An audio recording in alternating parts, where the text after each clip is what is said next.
말씀 봉독하겠습니다. 마가복음 9장 23절에는 다음같이 기록되어 있습니다. 예수께서 이르시되 할 수 있거든이 무슨 말이냐, 믿는 자에게는 능치 못할 일이 없느니라 하시니. 저는 오늘 하나님이 역사를 제한하지 말라 하는 제목으로 말씀을 전하려고 나왔습니다. 기도드리겠습니다. 사랑의 하나님 아버지, 오늘 또 하나님의 말씀을 제한하지 말라는 제목으로 들고 저 단에 섰습니다. 저희들이 믿음이 약하여 때로는 주님께 충성하지 못하여 하나님께서 하시는 역사가 우리에게 제한을 받는 일이 많습니다. 오늘 이 말씀을 통해서 저희들이 정말 하나님께서 역사하시는 그 모든 것을 제한하지 않고서는 어떻게 해야 할지를 알게 하여 주옵시고, 또 이 말씀을 통해서 저희들이 온전한 믿음을 지킬 수 있도록 하게 해 주옵소서. 이 시간도 모든 것 다 주님 앞에 맡겨오며 예수 그리스도 이름 받들어 감사하며 기도드리옵나이다. 아멘. 하나님은 순간순간 우리들을 사랑하시고 축복하십니다. 교회에 나온 것만으로도 우리는 하나님이 축복을 받은 사람들입니다. 아멘. 하나님은 복을 주시는 하나님이신데, 그런데 우리는 하나님이 축복을 제한할 때가 많습니다. 성경에 어느 아버지가 귀신 들린 아이를 데리고 예수님께로 와서 하는 소리가, 할 수 있거든 예수님, 이 아이를 좀 고쳐달라고 합니다.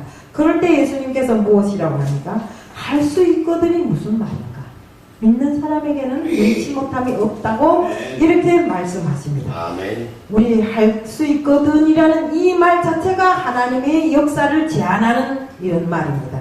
왜요? 하나님을 완전 인식하고 완전 믿고 정말 하나님의 말씀에 완전하게 순종할 수 있는 저희들이 됐을 때 할 수 있거든이라는 이런 말이 나올 수가 없는 것입니다. 그런데 그 믿음이 약함으로 해서 할 수 있거든 이 아이를 좀 살려달라고 합니다.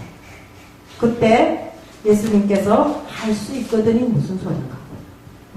믿는 사람에게 능치 못함이 없는데 할 수 있거든 하는 소리는 아니라고 예수님께서 말했을 때, 이때 그의 아버지가 소리질러 가르며 내가 예수님을 믿으니 예수님이여 다시 한번 봐달라고 합니다. 이 아이를 꼭 고쳐달라고 합니다. 그럴 때 바로 귀신이 그의 몸에서 떠나갑니다. 처음에 아이를 데리고 왔을 때는 입에다 개거품을 부글부글 물고 땅에 쓰러져서 막 돌아가는 아이였습니다. 그런데 정말 막 소리를 아버지가 예수님께 간구할 때 막 소리를 지르더니 귀신이 다 빠져나갔습니다. 그래서 그 아이는 고침을 받게 된 것입니다. 정말 우리는 말 한마디를 해도, 정말 어디 가서 행동 하나를 해도 믿음 안에서 말하고 믿음이 모든 것을 저버리면 안 됩니다. 한마디 한마디가 우리가 믿음 안에서 옮겨야 되는 것입니다. 우리는 절대로 우리 일 때문에 정말 우리가 이렇게 믿음이 없어서, 또 하나님께 복종하는 그 마음이 없어서 하나님의 역사를 제한하는, 하나님이 우리에게 주실 축복을 주지 못하게 하는 이런 일들이 있으면 절대로 아니 되는 것입니다. 하나님께서는 정말 우리가 알다시피 이 세상을 창조하신 하나님께서는 제한받을 일이 없습니다. 그런데 제한받는 게 어디에서 제한받는? 우리 때문에 제한받는 것입니다.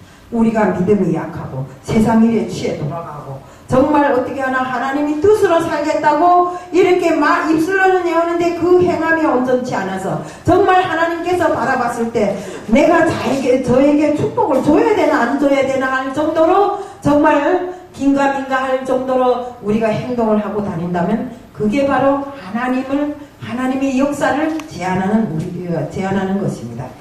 정말 우리가 정말 하나님께서는 공부를 못했거나 그 가정이 잘 살거나 못 살거나 또 내 얼굴이 잘생겼거나 못생겼거나 상관없이, 정말 하나님께서는 우리에게 축복을 주실 때 그 제한받는 것이 아무것도 없습니다. 단지 우리가 축복을 받으려면 뭔가 하나님의 뜻과 내 뜻이 딱 맞아 떨어졌을 때 그 자리에서 능력과 기적이 일어나고 하나님의 축복이 그대로 오는 것입니다.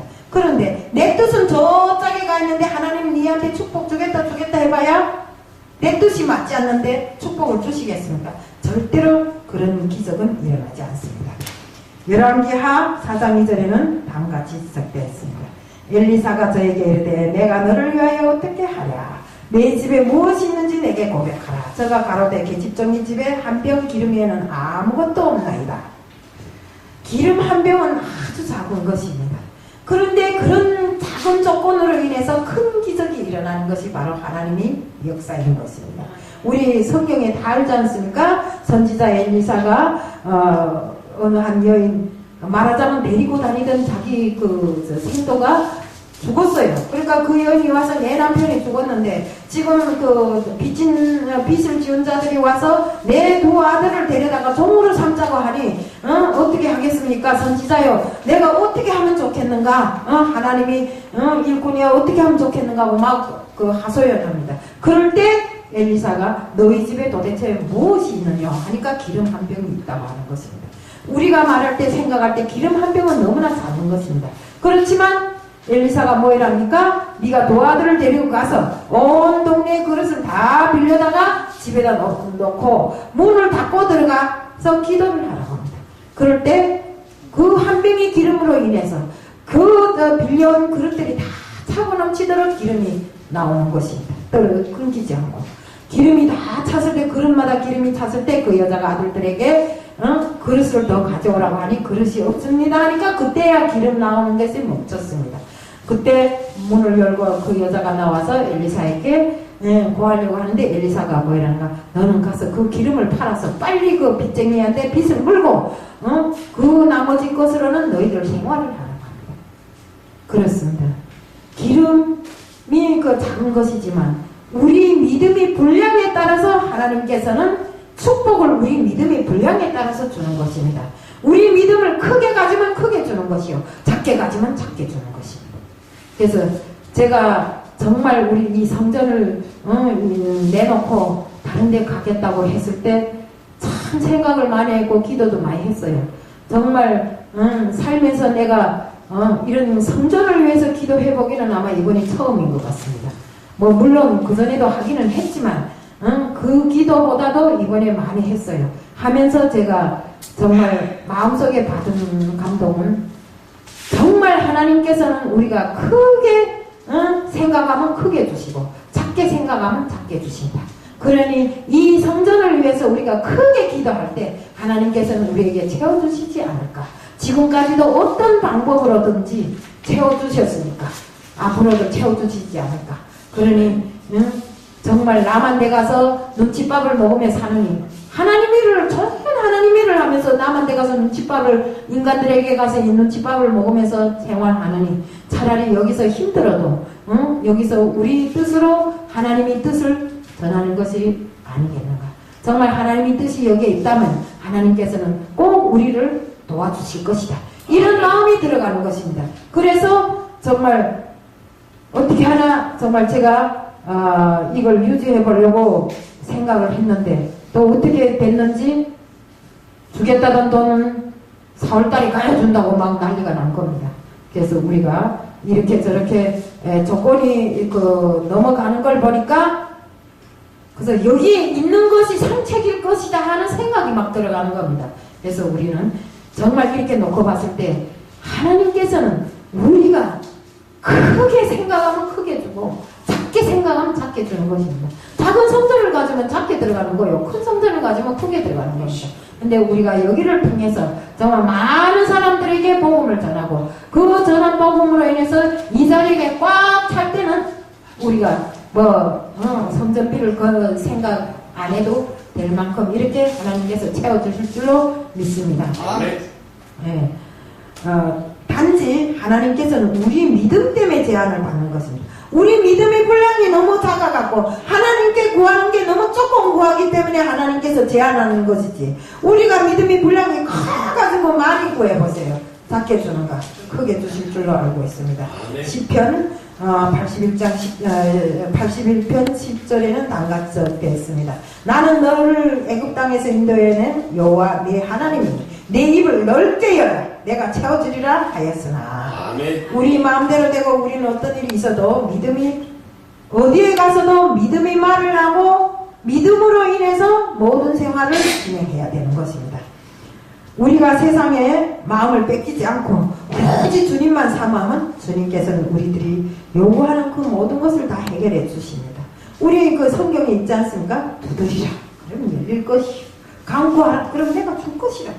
근데 우리가 간구하지도 않고 두드리지도 않고 그래서 우리 생각에 취해서 내 마음에 곱창이 많아요. 마음에 취해갖고 이 성전세 매일 이런 생각으로 취해 있으면 하나님 일을 못한다 이겁니다.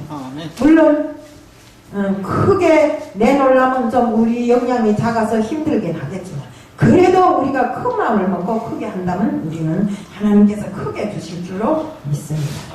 아무리 귀한 일이라도 하나님께 또 은밀히 구해야 합니다. 어떤 사람들은 요만한 일을 하나님 일을 요만큼 해놓고는 막 내번집니다. 자기가 이렇고 저렇고 이렇게 저렇게 하나님 일을 위해서 이렇게 했노라고. 그러면 세상 사람들이 칭찬을 받기를 원합니다. 세상 사람들이 칭찬을 받으면 우리가 하늘에 그 칭찬이 쌓입니까? 절대로 하나님 상이 쌓이지를 않습니다.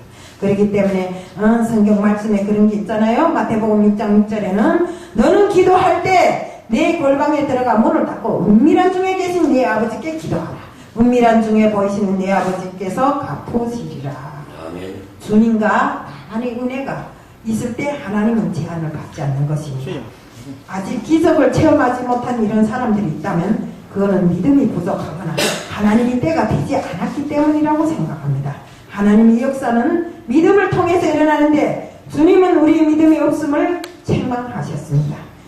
우리의 믿음이 하나님의 기적을 제한하기 때문입니다. 하나님에 대한 온전한 믿음을 가질 때 우리 삶 속에 역사하심을 날마다 체험하게 되는 것입니다. 저는 하나님을 잘 모를 때 정말 하나님의 역사하심을 하나님을 믿고야 새롭게 깨닫게 되었습니다. 정말 많은 역사를 했지만 저는 믿지 않음으로 해서 그 역사를 받아들일 수도 없었고 알지도 못했습니다. 그렇지만 우리가 정말 하나님과의 그 온전한 믿음으로 연결되었을 때 우리는 날마다 하나님이 역사하심을 알게 되는 것입니다. 문제가 우리가 무슨 문제를 하나님께 구했다면 그 문제가 해결될 때까지 조용히 기다려야 하며 오로지 주님만을 바라보고 온전한 믿음 생활을 함으로써 하나님께서 우리에게 주실 그 모든 역사를 제한하지 않은 우리들이 다 되실 줄 믿고 오늘 말씀을 마칩니다. 감사합니다.